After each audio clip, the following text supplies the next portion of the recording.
Hey, everybody, welcome to the Andy Stanley Leadership Podcast, where we help leaders go further, faster. I'm Andy, and today our topic is corporate culture. And to ensure that this month's podcast will actually help you go further, faster, my special guest is Ginger Hardage, who you may know as the Senior Vice President of Culture and Communications at Southwest Airlines. During her 25-year run, we're going to talk about that. With Southwest, Ginger led the team responsible for building and sustaining that legendary culture that we are all familiar with. We either encountered it or we heard about it until, honestly, we were tired of hearing about it because it made many of us feel like we have fallen way behind in creating an energetic culture. Anyway, so for sure, we have an expert in the room when it comes to corporate culture. Thanks for joining us, Ginger.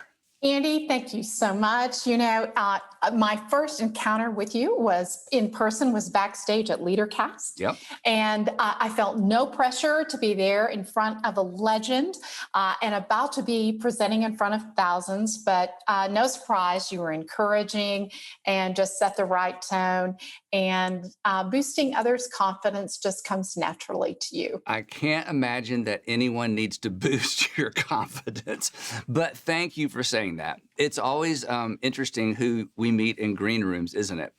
It is. And I usually meet people that I listen to their podcast, I read their books, and so it's always such a treat. Yeah, I actually call those folks my green room friends because I only see them in green rooms. It's like, oh, there's those famous people I only see in green rooms, and we act like we know each other, and then we never see each other again until there's an event. Well, anyway, again, thanks so much for giving us some of your time. Before we jump into the content, I would love for you to catch our audience up on what you've been up to lately. You left Southwest Airlines, I think, in 2016. Is that right? That's right. 2016. That's right. And then you started your own company around some of the takeaways that you discovered. We're going to talk about some of those as it relates to culture. So just catch us up, and then we'll jump into this content. Yeah, certainly. I started a company called Unstoppable Cultures, and it's all about helping create cultures of enduring greatness. So focusing on other organizations and sharing those lessons learned.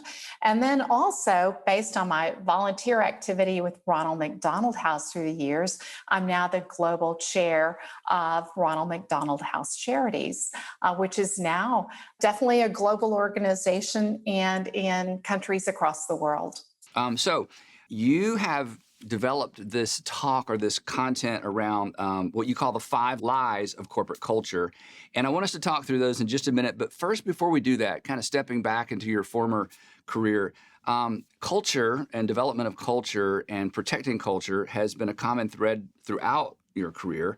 So I'm just interested, I don't even know if this is a good question. Why culture? How did you get engaged in, or how did you become so fascinated, I guess, with corporate culture? And the reason I ask that is every leader listening is involved in some sort of corporate culture. An organization never has to think about it or talk about it, but they have one. Every organization has one.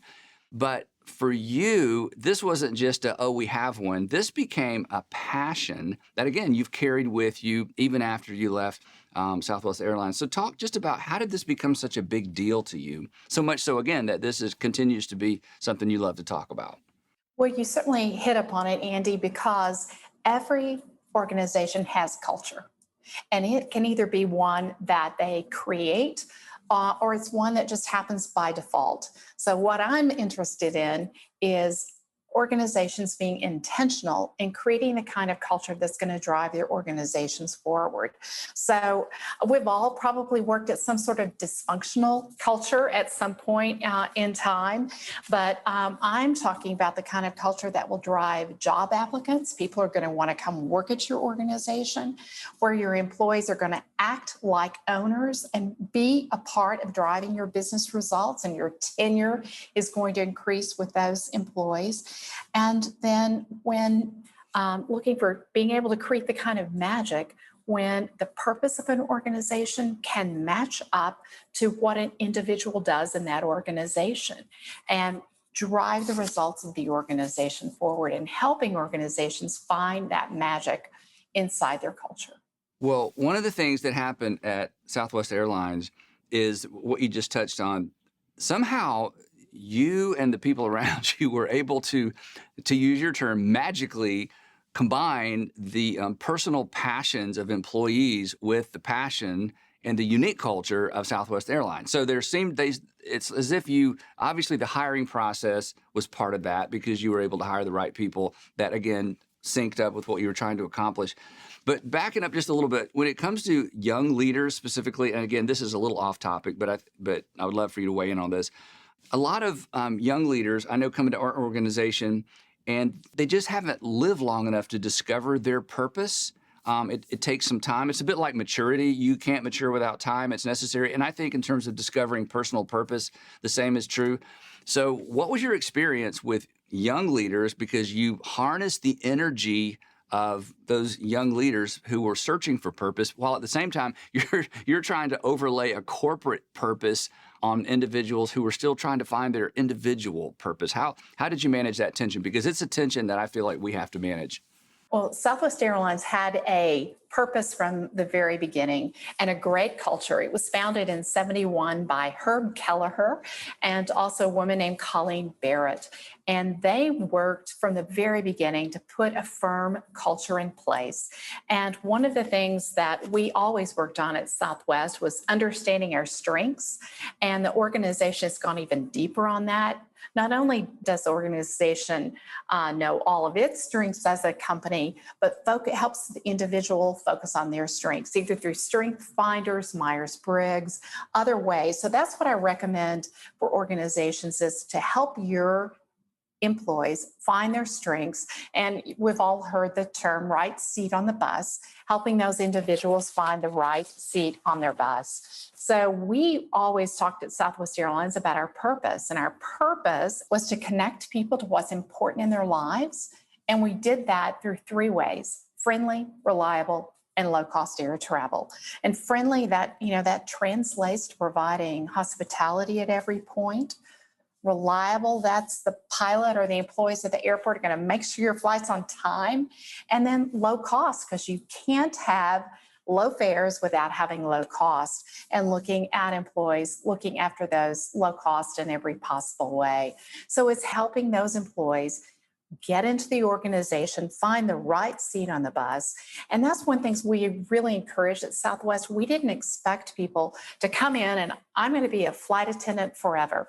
They might decide they want to do that, but if they want to go and get training in another area and take on another role at the organization, that was highly encouraged.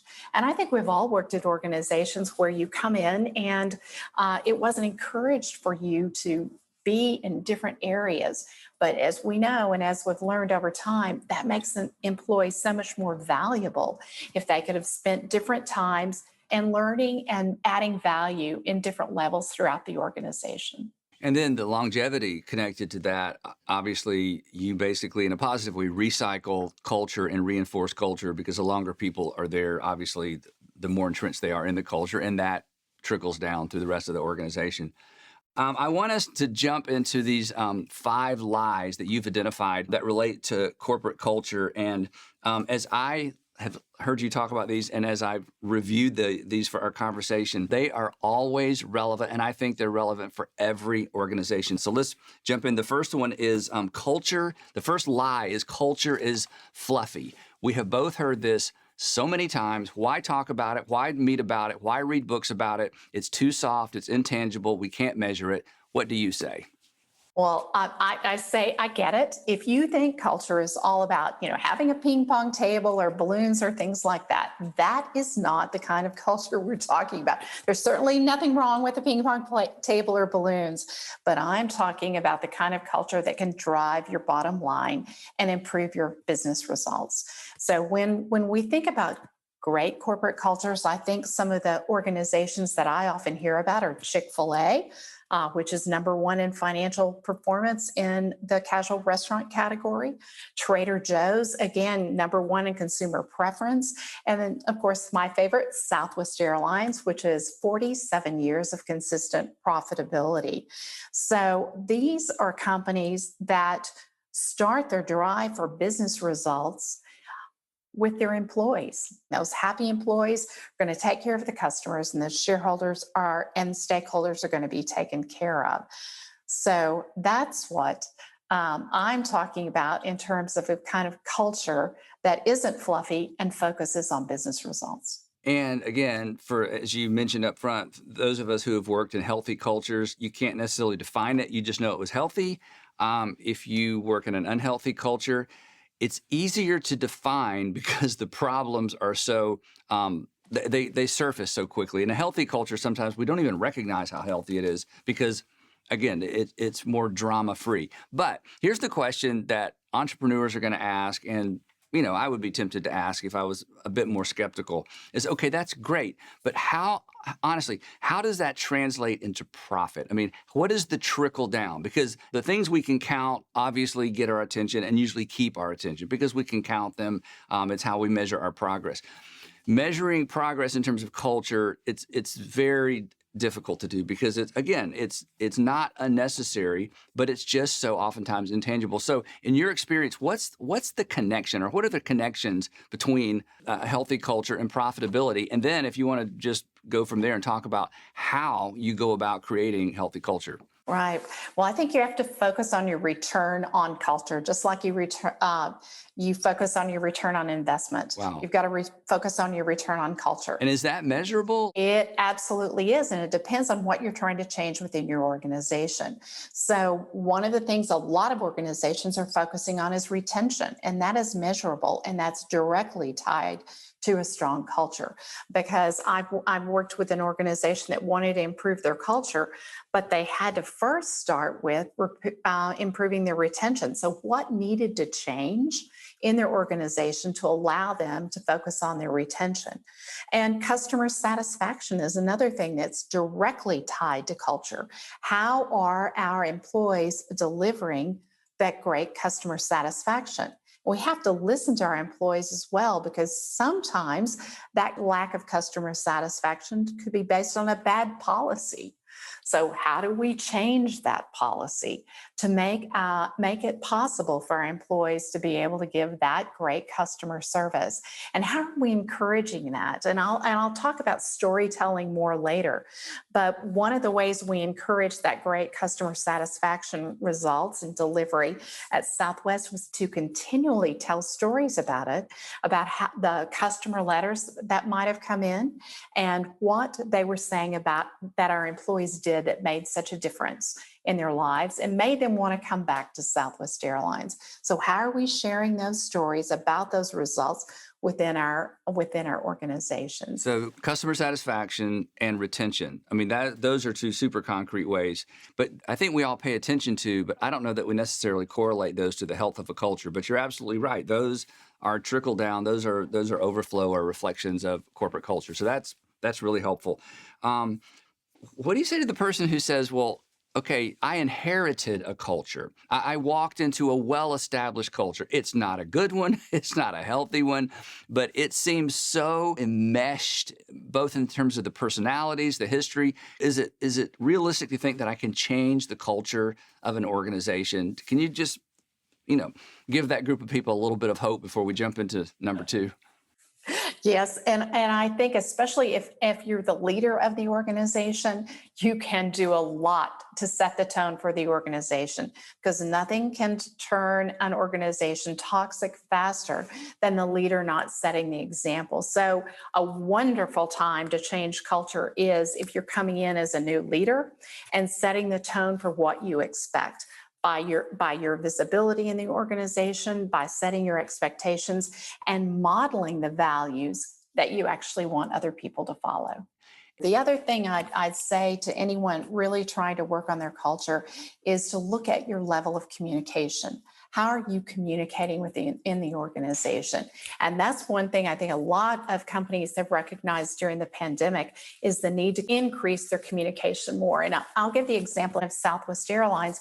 The CEO of Southwest Airlines, Gary Kelly, when he became CEO in 2004, he started a weekly message to employees. So he would, back in 2004, we'd listen to it on our flip phones, right?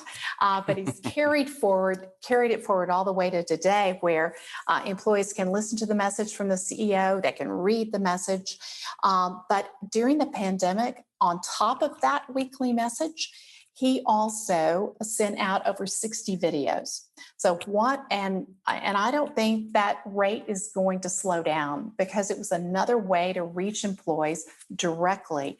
So to any organization looking at how to improve their culture, look at your level of communication and how frequently you're out there communicating to your employees Wow. on all Yeah. your channels. That's a great reminder for all of us, because that kind of communication never feels mission critical. It never feels urgent. It rarely even feels important, but it may be the most important thing we do. So that's a good reminder. Okay, let's jump into lie number 2. Lie number 2 is culture is someone else's job.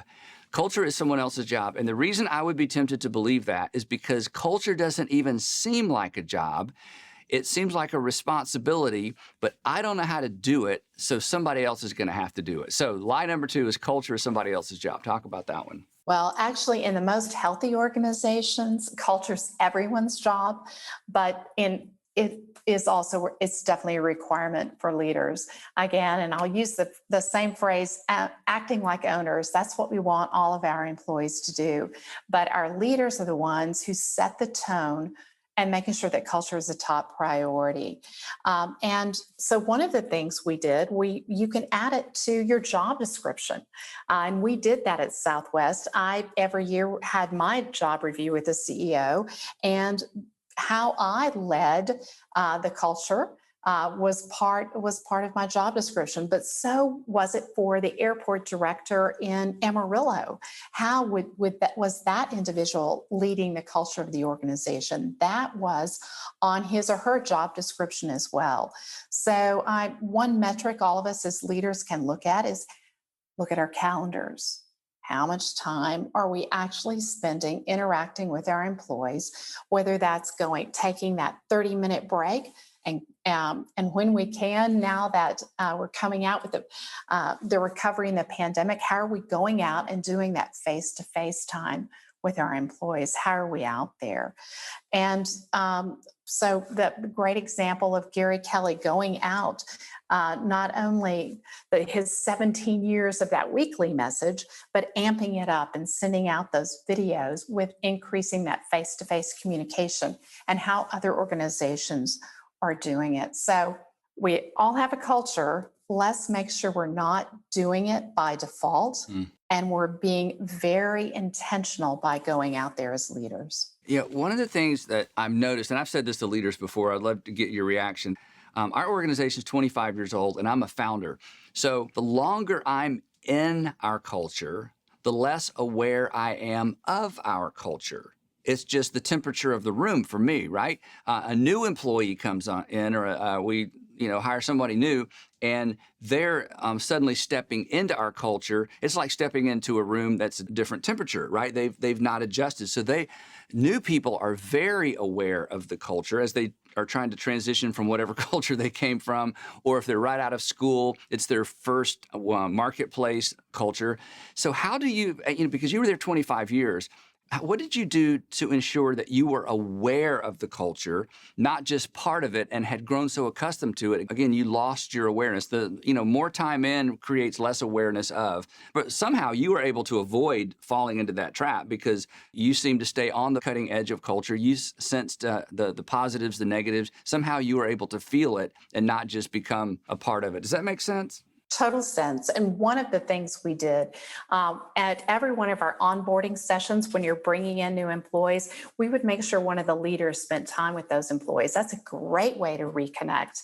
And it really causes you to feel the culture all over again when you're out there sharing it with new employees. So in an onboarding session, the leader who had been there for 30 years went into the class and talked about what their experiences were and also reconnected with those employees. So it's that leadership visibility issue on how we are going out there as leaders, spending time with employees. But it's also, if you're in a larger organization, you may need to use other tools such as surveying to stay in touch with employees. And and one of my favorite questions in surveying is, how would you describe your job at your company? Is it just a job? Is it a stepping stone to something else you want to do, or is it truly a calling? Mm. And as organizations, how are we creating an environment where employees can find their calling?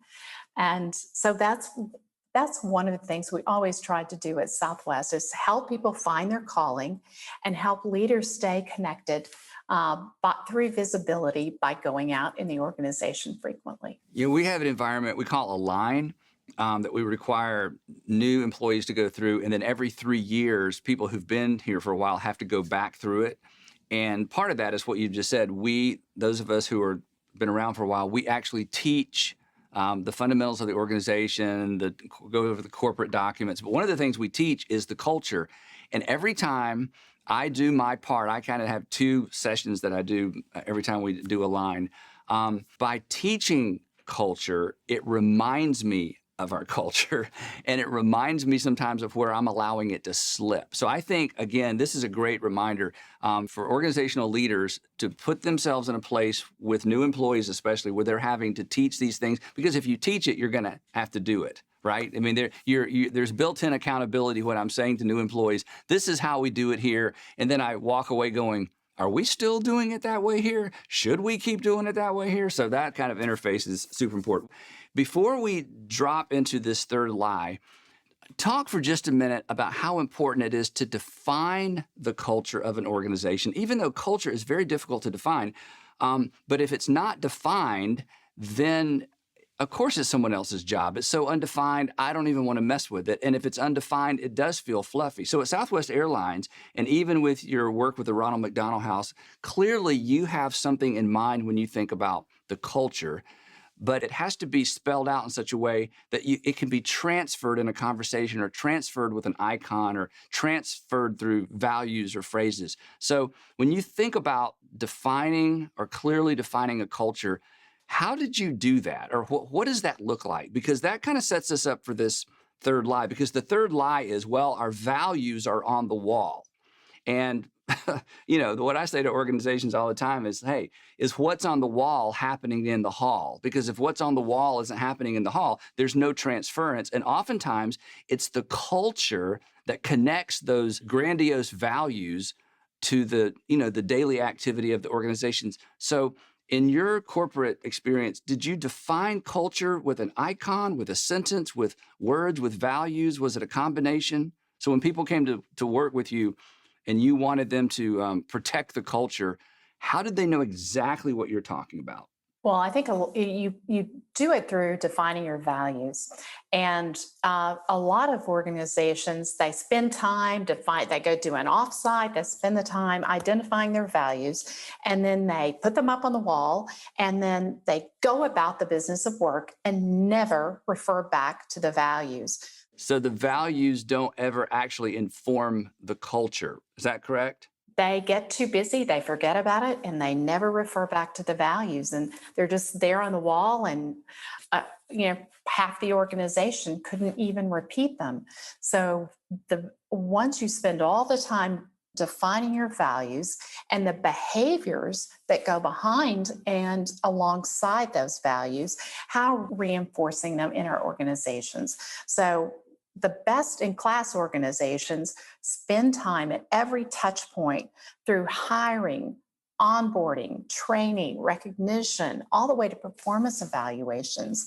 And they spend time talking about their values in every phase. So all cultures actually start before we hire in how we're presenting our employer brand and what kind of employees we're trying to bring into the organization.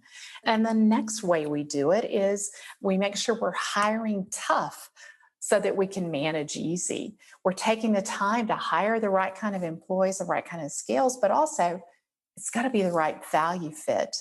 And if we do that right, our retention rates are going to soar. So best in class organizations, they continually reinforce their values. And an example I gave before was that weekly message that the CEO, Gary Kelly of Southwest Airlines, has been recording since 2004. He ends every one of those with a shout out to how one of the employees is living the values. So that's one of the weekly ways that he's reinforcing it and talking about the values every week.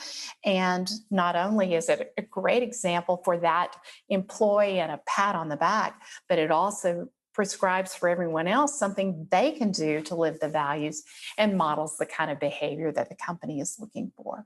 So the lie is, well, our values are on the wall. So clearly, in your management style, leadership style, there's a relationship between organizational values and culture. So the values come first, and then the way the values are lived out or experienced, I guess, then that defines or shapes the culture. Is that the connection? Am I saying that right? You're saying that absolutely, because those values, and the best way to do it is describe how those values translate into behavior. So one of the things we talked about at Southwest was looking at in our values, we were looking for employees who had a warrior spirit, a servant's heart, and a fun-loving attitude. And the stories that we told and the lessons that we taught within the organization lived out those particular values. So one of the things that frustrated me as it relates to the tension around this lie is the fact that so many times the values went in a file, or they went up on a wall or a plaque, and then to your point, everybody gets busy. And so we came up with our 6 employee values, and instead of putting them on the wall, we put them on a cube so that we could put them on everyone's desk.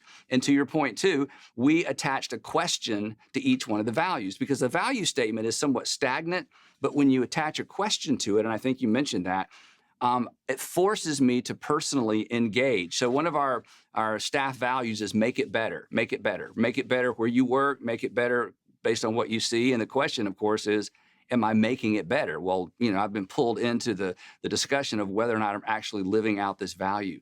So I do really think it's important. That's why I wanted to pause on this, that people understand that values and culture are connected, but as leaders, we have to make that connection. Otherwise, we can have the perfect values, but if they're not lived out, and if we don't give people handles, people aren't automatically going to figure that out for themselves. So I think handles and applications as it relates to values is a big part of shaping culture.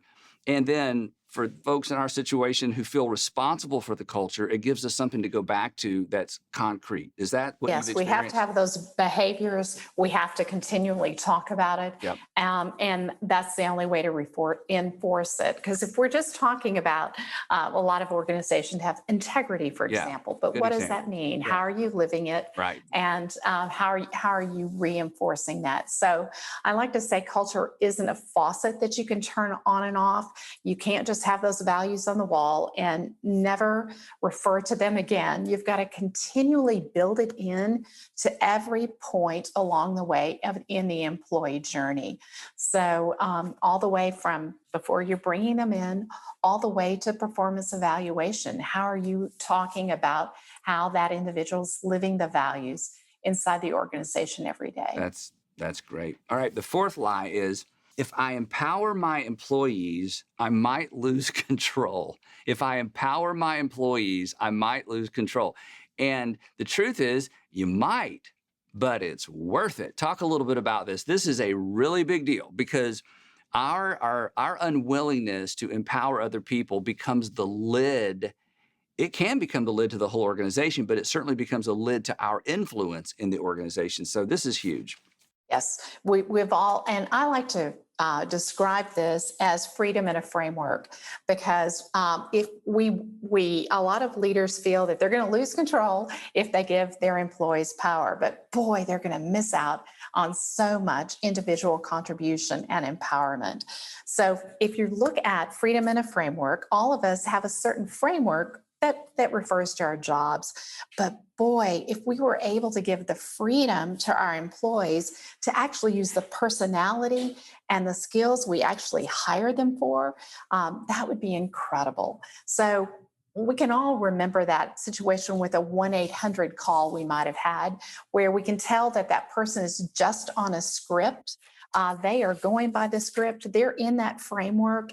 And regardless of how we try to talk to them about our problem, they're not going to have any freedom to solve it. And I think anybody who's ever flown Southwest Airlines has seen that in the flight attendants because they have a basic framework. They're going to make their on call announcement. They're on board the aircraft, but they can use their own personality. And what happens? They enjoy their job more, and you're much more likely to listen to them. So, for those leaders who are so formulaic in the way they want their product delivered, they're going to really miss some delightful surprises and that connection that goes along with the customer. Okay, so I can't not ask this question. And since you're not with Southwest Airlines anymore, now you can answer honestly.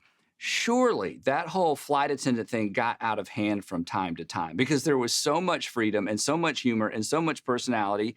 And in organizational life, of course, we have to orchestrate certain things and evaluate, orchestrate, evaluate, orchestrate, evaluate. You probably didn't give the folks behind the counter that much flexibility in terms of how they check people in. I mean, there are certain things that have to be done a certain way. So at Southwest, what was the thought or the process behind, we're going to orchestrate tightly in certain processes, and then we're going to give this, what seemed to us as customers, extraordinary leeway when it came specifically to flight attendants. Talk a little bit about that, because that was amazing. Well, the flight attendants are able to, if they deliver the basic information from that the Federal Aviation Administration Right. is looking for. Buckle that your oversees it. seatbelt. Yeah, right. Buckle your seatbelt. But they're able to do it with a sense of humor. Absolutely. And the flight attendants, one of the things they knew is on the early morning flight, the 6 a.m. flight, the jokes are probably not going to go over as well because everybody just wants their cup of coffee and maybe to be able to go take a nap or something. That's the same at the 9 a.m. service in church. Same thing. Right. They're more So awake at 11 a.m. Yeah, I get it. You judge your audience. You definitely judge your audience.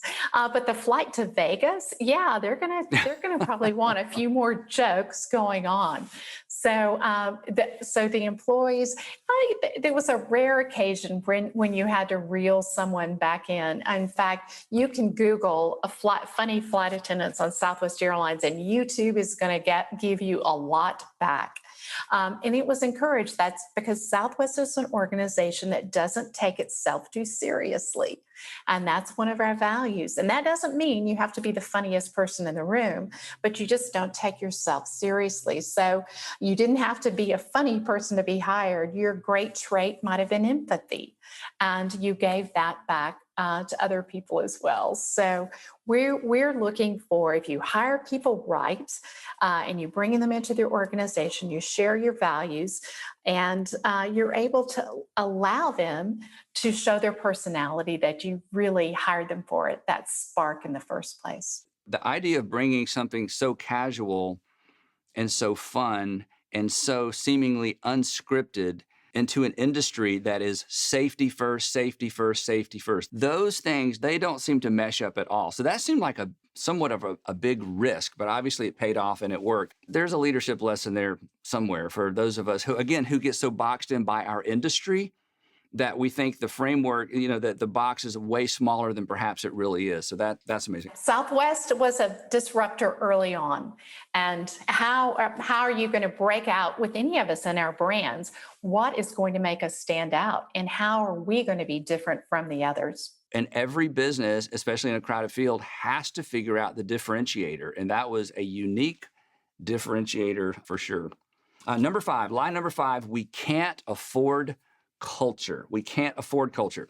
And I'm assuming this, of course, comes from the fact that when people see the extravagance and the expense that some organizations go to create culture, they think, well, it's going to cost a lot of money. So we're going to have a culture, but at the same time, we can't afford culture.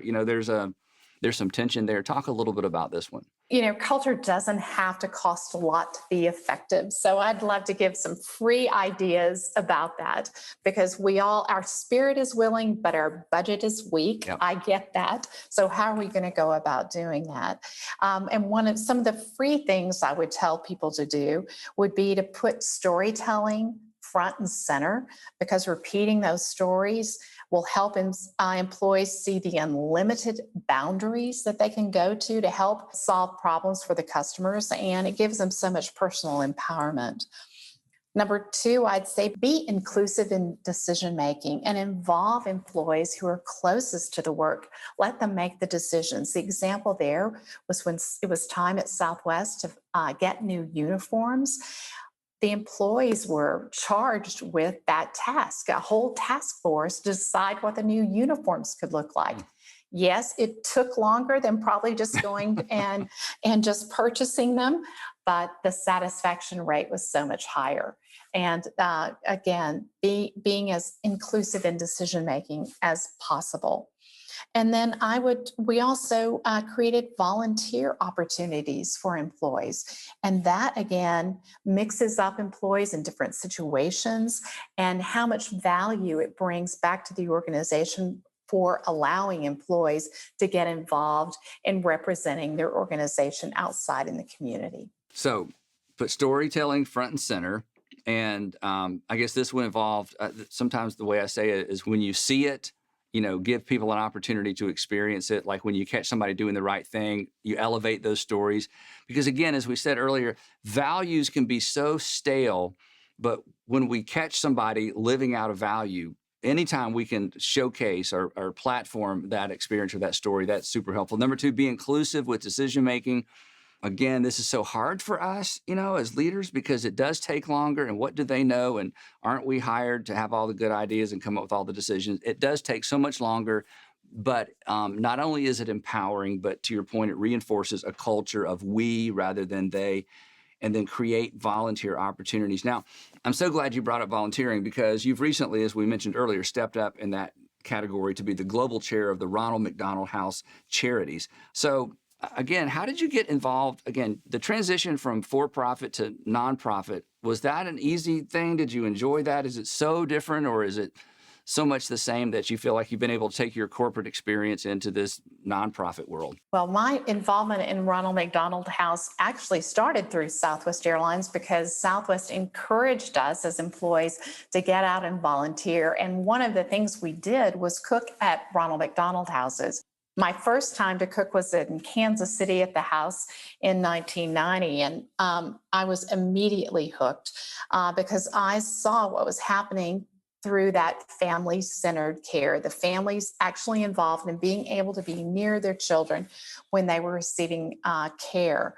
So it was a natural to continue to stay involved in that organization all these years later, serving on the global board for 10 years, and then now the organization, seeing them grow to 65 countries and helping so many families, 2.5 million families every year. So while you were at Southwest Airlines, one of your volunteer opportunities was this that eventually became kind of a second career. That's pretty powerful. Well, and we never know how we're going to get hooked into a particular volunteer activity. So that's why I encourage employees to look at organizations that will foster that kind of environment for them, to allow them to represent their organization back out in the communities as well. Well, as we wrap up, if you had to give us an assignment, we're sitting in class and we've taken so many notes, we don't know what to do with them all, but we need to start somewhere. What is one step that every leader can take right now as it relates to reinforcing or improving the health of their corporate culture? What would you say? Where do we start? I would tell that leader to live your values and to bring your values to life every day as a leader. And so start being a collector of stories as a leader, because again, we've talked about this already, if your values are stagnant, they're not going anywhere. But as a leader, start collecting stories. And when you see someone putting your company's values into action, tell other people about that. Become a champion and a storyteller of your employees and how they're living their values. And look at putting out an email if you see it in your organization. Talk about it at your team meetings. Whatever you're doing as a leader to amplify those stories and model the kind of behavior that you're leading and the kind of behavior you want to see in others. Yeah, celebrate it when you see it. Yep. Well, this has been fantastic. And again, it's an ongoing challenge for new organizations establishing corporate culture, for older organizations protecting it or reestablishing it, and then for the leader who drops in or inherits a culture that they know they need to change. There's so many takeaways. So thank you so much, Ginger. That's all the time we have for today. But to all of our listeners, we want to thank you for joining us as well. And to learn more about Ginger's Culture Masterclass experience, it's called Unstoppable Cultures Fellowship, Unstoppable Cultures Fellowship, and you can find it at unstoppableculturesfellowship.com. In addition, make sure you visit andystanley.com, where you can download the Leadership Podcast application guide that goes with today's content.